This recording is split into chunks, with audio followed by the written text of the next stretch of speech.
Hello friends, welcome to Surya's kitchen. இன்றைக்கி வீடியோவில் ரொம்ப ஈஸியான மெத்தடில் சூப்பராக நல்ல சாஃப்டாக டேஸ்டியான ஒரு பர்ஃபி எப்படி செய்கிறதுன்னு தாங்க பார்க்க போகிறோம். ஸோ கண்டிப்பாக இந்த ஸ்வீட்டை ட்ரை பண்ணி பாருங்கள். வெறும் 10 நிமிஷத்தில் நம்ம செஞ்சிடலாம்.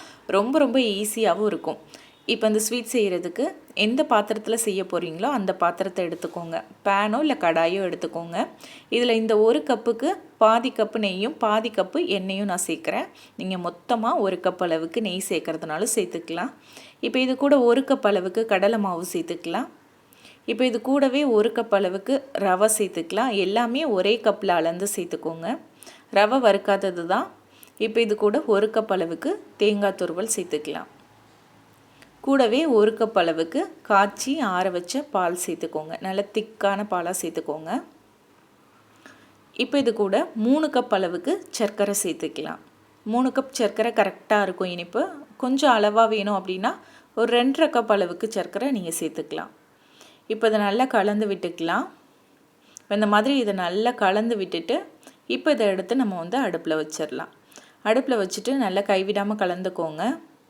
நம்ம சேர்த்துருந்த அந்த சர்க்கரை நல்லா கரைஞ்சி இந்த மாதிரி தண்ணியான பதத்துக்கு மாறும். இப்போ உங்களுக்கு தெறிக்கிற மாதிரி இருக்கும். அதனால் அடுப்பை மீடியம் ஹீட்டில் வச்சுக்கோங்க. வச்சுட்டு அப்பப்போ கைவிடாமல் கலந்து விட்டுக்கிட்டே இருங்க. இப்போ இது கூட கொஞ்சம் கலருக்காக கொஞ்சமாக மஞ்சள் தூள், ஒரு 1/4 டீஸ்பூன், ஒரு 2 சிட்டிகை உப்பு, வாசனைக்கு கொஞ்சம் ஏலக்காய் தூள் சேர்த்து இதில் கலந்துக்கலாம். நீங்கள் கலருக்கு கேசரி கலர் கூட சேர்க்கலாம். இப்போ இதை நல்லா இந்த மாதிரி கலந்து விட்டுக்கோங்க. மீடியம் ஹீட்லேயே வச்சுட்டு கைவிடாமல் கலந்துக்கோங்க. இப்போ பார்த்திங்கன்னா உங்களுக்கு ஒரு 10 நிமிஷத்துக்கு அப்புறமா இந்த மாதிரி நல்ல கெட்டியான பதத்துக்கு மாறி இருக்கு. அடிப்பிடிக்காமல் நம்ம கிளறணும். அதனால் மீடியம் ஹீட்லேயே வச்சுட்டு கலந்து விட்டுக்கோங்க. இப்போ பாருங்கள், இதை நல்லா கலந்து விடும்போது உங்களுக்கு அப்படியே கரண்டியில் கொஞ்சம் கனமாக இருக்க மாதிரி இருக்கும். கரண்டியில் நம்ம கலந்து விடும்போதே. ஸோ இதுதான் உங்களுக்கு சரியான பதம். இந்த மாதிரி இதை பரட்டி விடும்போது நல்லா அப்படியே நுரைச்ச மாதிரி வரும். இந்த பதத்தில் நீங்கள் எடுத்துட்டிங்கன்னா கரெக்டாக இருக்கும். ஸோ இப்போ நம்ம அடுப்பை ஆஃப் பண்ணிக்கலாம். ஆஃப் பண்ணிவிட்டு இதை நல்லா ஒரு தடவை கலந்து விட்டுட்டு அதுக்கப்புறம் இந்த மாதிரி சாப்பிட்ற பிளேட்டில் கொஞ்சமாக நான் நெய் தடவி வச்சுருக்கேன். அந்த பிளேட்டில் நம்ம சேர்த்துடலாம். டக்குன்னு எடுத்து சேர்த்துருங்க. சேர்த்துட்டு அது சூடாக இருக்கும்போதே நல்லா இந்த மாதிரி சமப்படுத்தி விட்டுக்கோங்க.